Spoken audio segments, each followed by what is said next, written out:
Selamat pagi semuanya, salam sejahtera bagi kita semua. Perkenalkan, nama saya Tessy Wendita Kristia dengan NIM 2010417119, kelas A1 Manajemen Mata Kuliah Manajemen Perdagangan Internasional, dosen pengampu Bu Melia Yosita SMMM.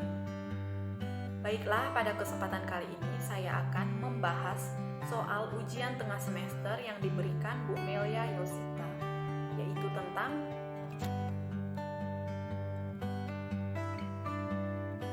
evolusi perdagangan internasional yang memicu terbentuknya World Trade Organization. Langsung saja ke pembahasan yang pertama, yaitu tentang perdagangan internasional. Perdagangan internasional adalah transaksi bisnis yang melibatkan lebih dari satu negara. Terdapat sejumlah faktor yang memicu terjadinya perdagangan internasional. Manfaat perdagangan internasional dinikmati oleh setiap negara yang terlibat, tetapi juga ada dampak negatifnya. Pada dasarnya, tak satu pun negara yang sanggup memenuhi semua kebutuhan penduduknya sendiri. Hal inilah yang memicu suatu negara untuk melakukan kerjasama perdagangan dengan negara lain atau yang biasa disebut perdagangan internasional. Perdagangan internasional tersebut terjadi karena adanya ketergantungan atau interdependen antara satu negara ke negara lain. Ketergantungan tersebut disebabkan karena negara tidak dapat memenuhi semua kebutuhan yang diperlukan oleh rakyatnya, baik untuk kepentingan konsumsi maupun industri. Dalam dunia perdagangan internasional, terdapat badan yang disebut sebagai Badan Organisasi Internasional. Organisasi ini berfungsi untuk memfasilitasi kepentingan semua negara yang terlibat di dalam perdagangan internasional. Tujuannya adalah menyeragamkan atau harmonisasi semua bentuk aturan yang berlaku dalam perdagangan internasional.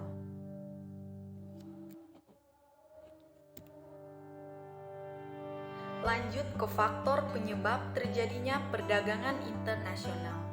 Yang pertama ada faktor kebutuhan negara dan masyarakat. Yang kedua, perbedaan sumber daya alam. Yang ketiga, kebutuhan sumber daya manusia. Yang keempat, kebutuhan meningkatkan pendapatan negara. Yang kelima, kebutuhan untuk pelunasan target pasar. Yang keenam, perbedaan iklim. Yang ketujuh, perbedaan selera. Yang kedelapan, kemudahan transportasi antar negara. Dan yang kesembilan, kebutuhan terhadap dukungan luar negeri.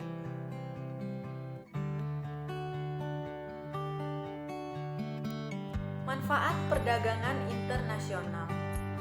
Yang pertama, terbentuknya hubungan persahabatan antar negara. Yang kedua, menciptakan efisiensi dan spesialisasi. Yang ketiga, meningkatkan kemakmuran negara.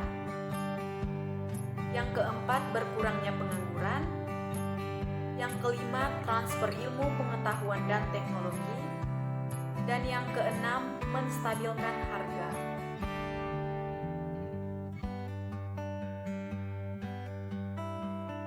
Dampak negatif dari perdagangan internasional.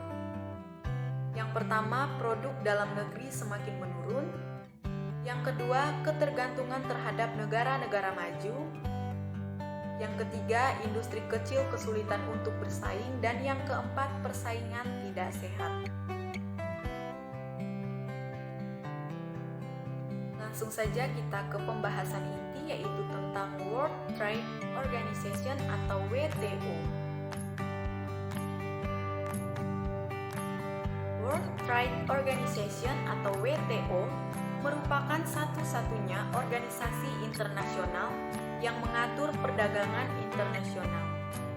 Terbentuk sejak tahun 1995, WTO berjalan berdasarkan serangkaian perjanjian yang dinegosiasikan dan disepakati oleh sejumlah besar negara di dunia dan diratifikasi melalui parlemen. Tujuan dari WTO adalah untuk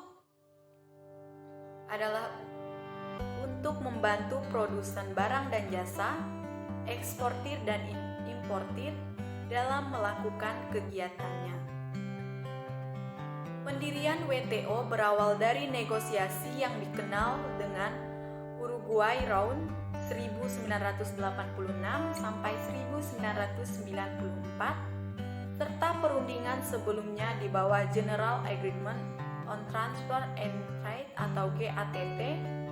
WTO saat ini terdiri dari 154 negara anggota, di mana 117 diantaranya merupakan negara berkembang atau wilayah kepabeanan terpisah saat ini.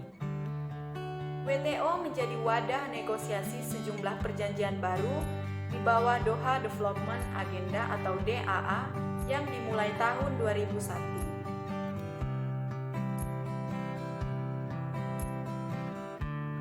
Wacana mengenai Organisasi Perdagangan Dunia tersebut menjadi awal baru dari evolusi rezim perdagangan global yang belum ada sebelumnya.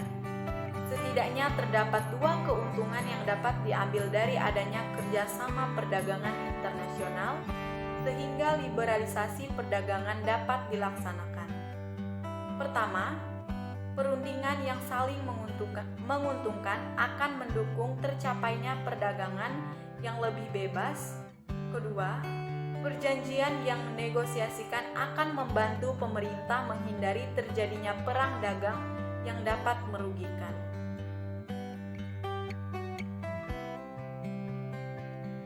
Tujuan dari adanya WTO.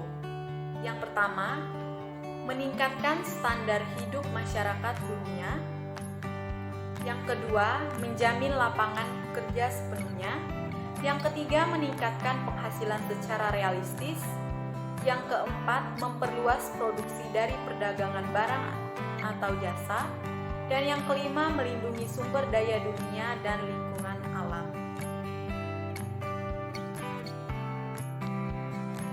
Tugas pokok dan fungsi WTO: mengelola perjanjian perdagangan internasional, menjadi forum untuk negosiasi perdagangan internasional, menangani sengketa perdagangan internasional, mengawasi berjalannya kebijakan perdagangan nasional, memberi bantuan teknis dan pelatihan untuk negara berkembang, dan yang terakhir melakukan kerjasama dengan organisasi internasional lain.